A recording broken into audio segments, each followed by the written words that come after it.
Hello guys! Ito na yung pang 25 days ng patrabaho namin.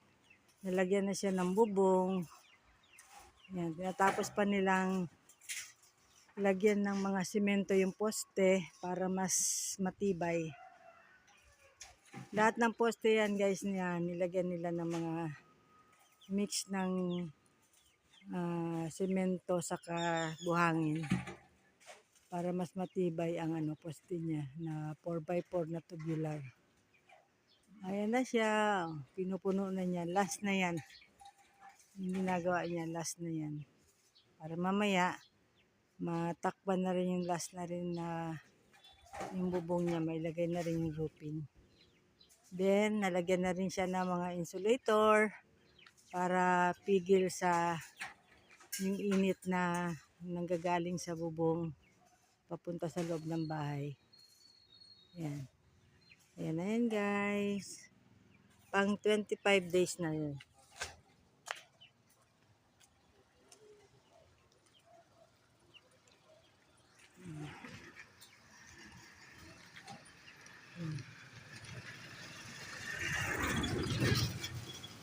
Itong bahay nila guys, tabi ng kalsada. Kaya maganda talaga magtinda dito. Yan. Nag-order din kami kanina ng buhangin para ilagay na naman sa flooring niya.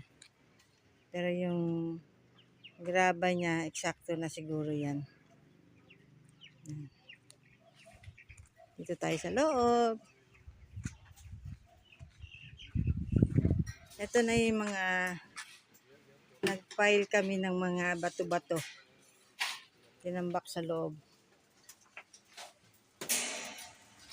Yan. Tatlong na yan guys, tatlong mini dam. After niya mailagay ang sa bubong, yan. Susunod niya yata yung mga dingding na yan at yung hagdan pataas.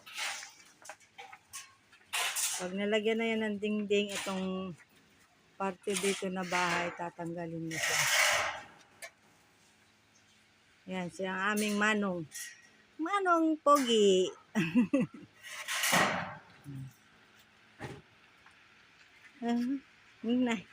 Nahiya ang aming dalaga. Yan. Dito tayo sa taas. Ang gulo-gulo ng bahay. Pero for sure, pag natapos na lahat at buildingan na to, magiging maayos na lahat. At ayan. Ito na. Inuna ko kanina ang pagluluto. Nagluto ako kanina kasi ako ang toka sa pagluluto dito.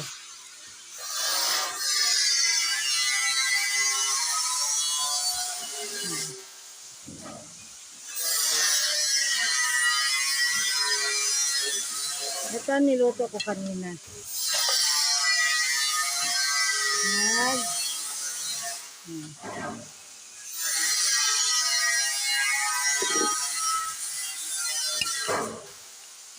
Nagsigang ako ng mga buto-buto.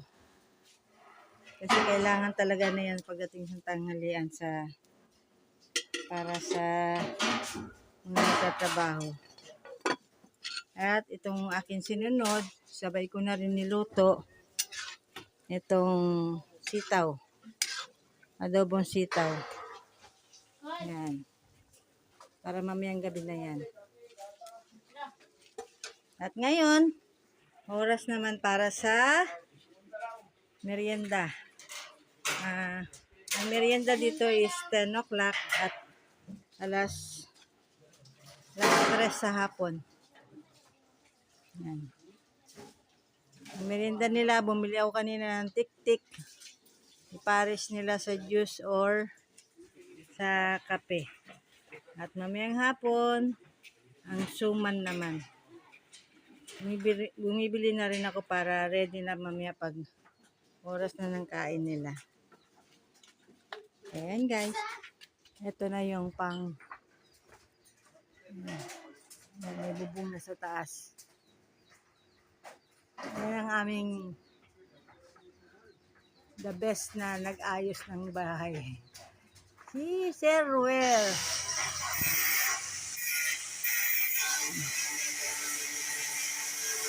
Tulong-tulong kami dito sa trabaho sa bahay. May nakatoka sa pagluto. May ang aming dalaga nakatoka sa paghuhugas ng mga pinggan, ng mga ginamit ng mga baso, tasa. Ayan.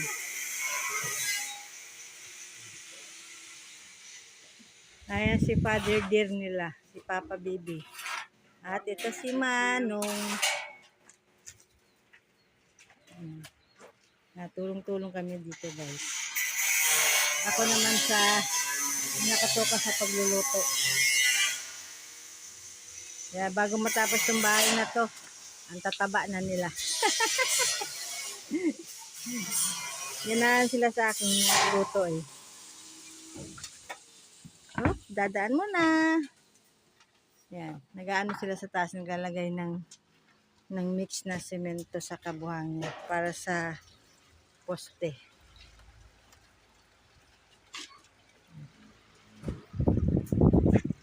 Yan na guys. Dito na ang susunod nila. Yan yung ilalagay yung hagdan. Ganyan at paakyat. Letter L. At dito naman sa extension na to, bakante. Dito naman ilalagay na tindahan. Pag natapos na yun siguro, pag nadingdingan na yan, dito naman ang tindahan tong area na to. Yan. Yan. Yan, naghahanda na sila ng para sa merienda.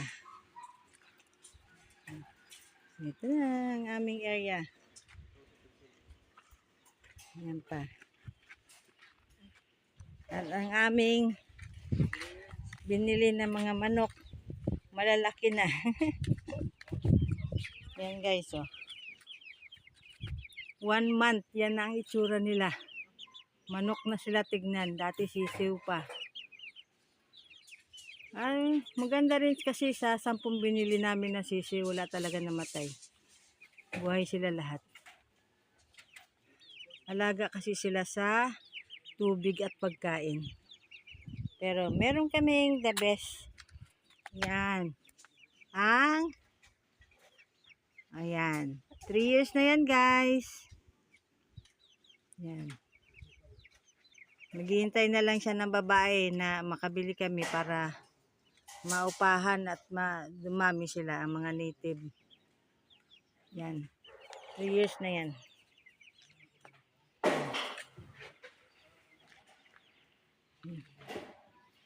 Yan na guys.